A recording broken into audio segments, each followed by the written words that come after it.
Hey everyone, this here is the LEGO Star Wars Spider Tank from the Mandalorian series. I paid $50 US for this, and if you decide you want to buy the thing, please consider using one of my affiliate links from the video description. That's an if. This has 526 pieces, and I built it live over on my Twitch channel. I'm going to leave a minifigure in the frame while I spin this around to give you a general idea of its size and shape. I will say that relative to my expectations from the original LEGO pictures and everything, from the original unveiling months and months ago when I did my thoughts video, this does feel just on par. It feels like about what I was expecting in size, in volume of stuff, amount of stuff, the build experience, the complexity of the build and everything. It just matches my expectations. Nothing special there. Nothing blew my mind. Nothing disappointed me at all. However, there's one thing that you can't see, that you can't expect whatsoever, that is here, and that is the feel of the legs, because they're springy, right? You could see in the pictures that there's the ability for these to articulate, but I couldn't see exactly how that happened. And well, maybe I could see it to some degree, but I couldn't really get this.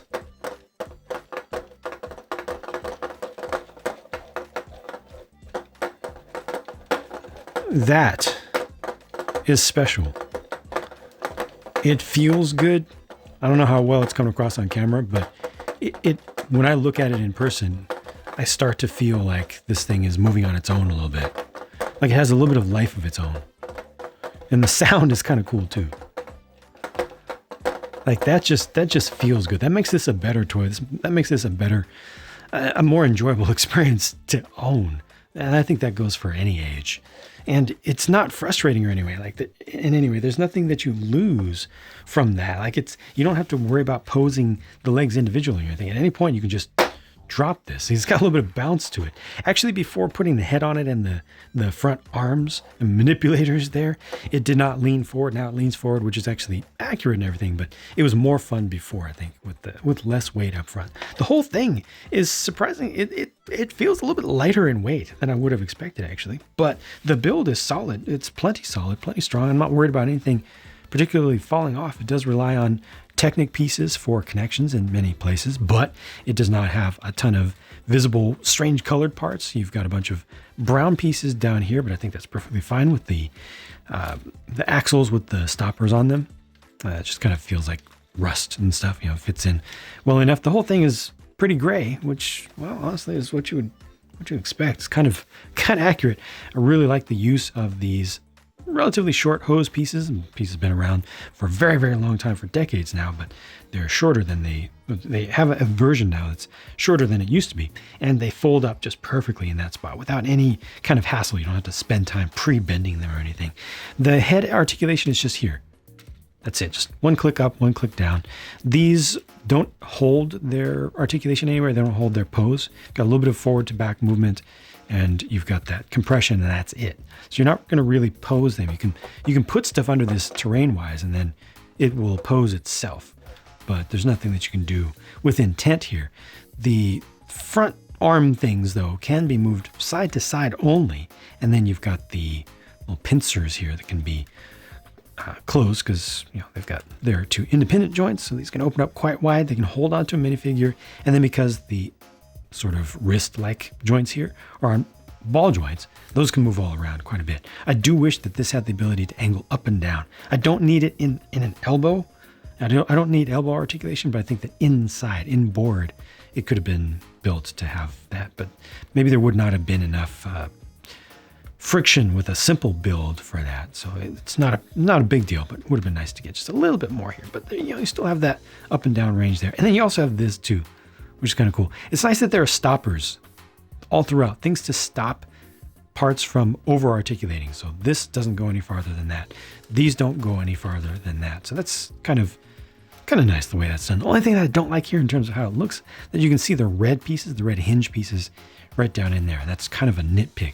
This does have an interior to it of sorts, but first, getting at the interior, you've got this. You've got a couple of shooters that can be fired from there. It's nicely integrated in, doesn't stick out at all, but when it becomes available, it is available. Unfortunately, to shoot those, though, you do need to open it up farther.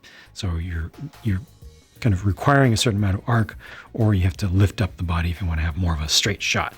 And then these side bits open here, which feels smooth and nice in there to give you access to a minifig compatible driving compartment. Now, don't rage about that, please. Please be reasonable. This thing was designed probably 2 years ago. This was designed long before the Mandalorian episode came out.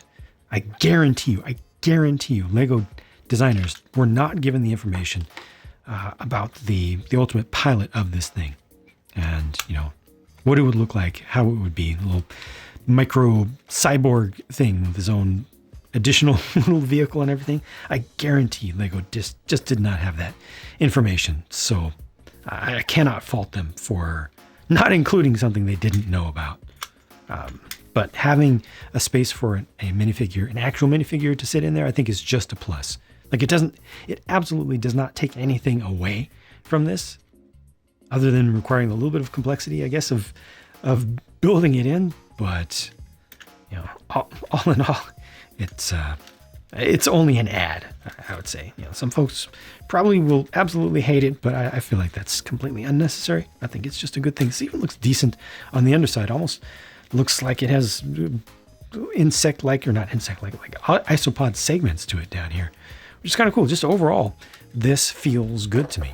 The minifigures are, of course, Din Djarin, Bo-Katan, and Grogu there. I don't know if I just have emotional damage. I feel like the visor for Din is starting to creep downwards, and the center section is starting to widen up. Is that just my imagination? Do I just fear that we're going backwards and we're actually not?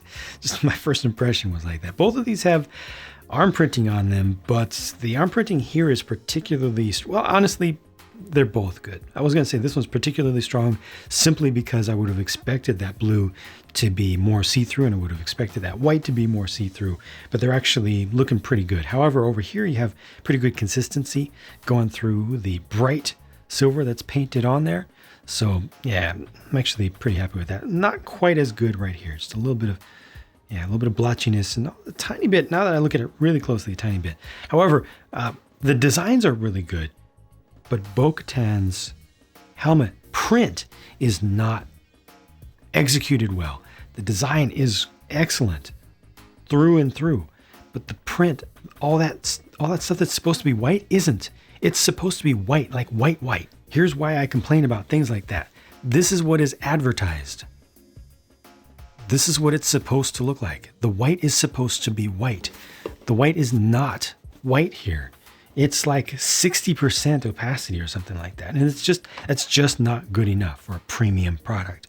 When so many third-party vendors, knockoff manufacturers, everybody and their mother, Lego itself is perfectly capable of doing better than that, and then they're just not doing it. So yes, I will continue to bring that up for as long as I personally, as a Lego fan, feel like we're not getting what they can give us or sell to us for very high prices. And I feel like Lego fans deserve more for these premium prices that we pay. The heads underneath there, those are great. Printed pretty sharp.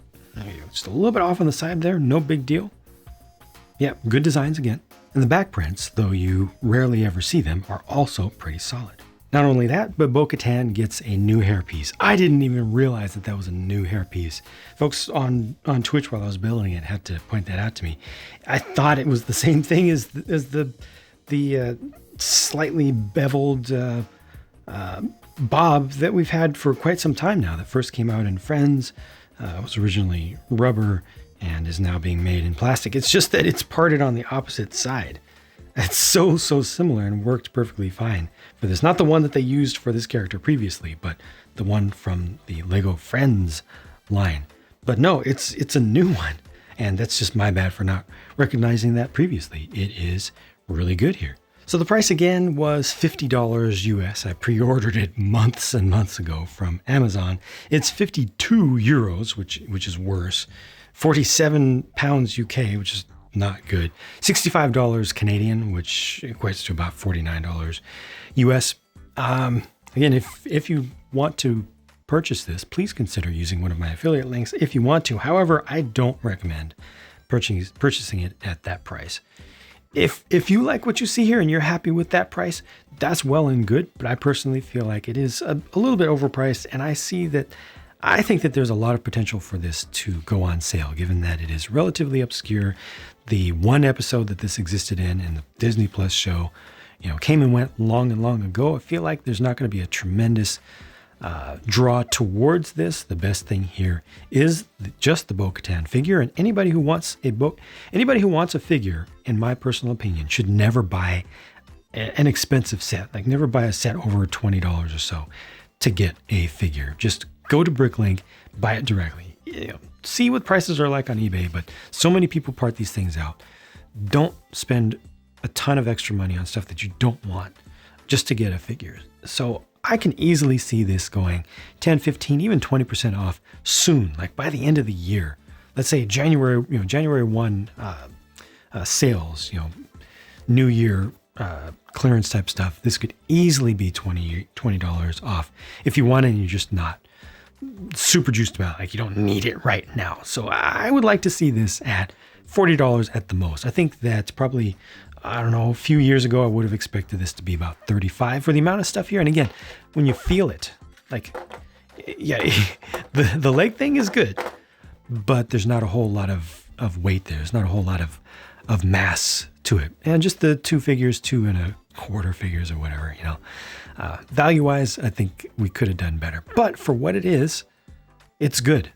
And again, if you are happy with the price, you think the value is good, I'm not going to try to dissuade you from buying this, because I think that the Lego design team on the whole has done a good job. We just need better work from the factories, especially the factories that supply the Americas, the Western Hemisphere, because their print work is just not good enough.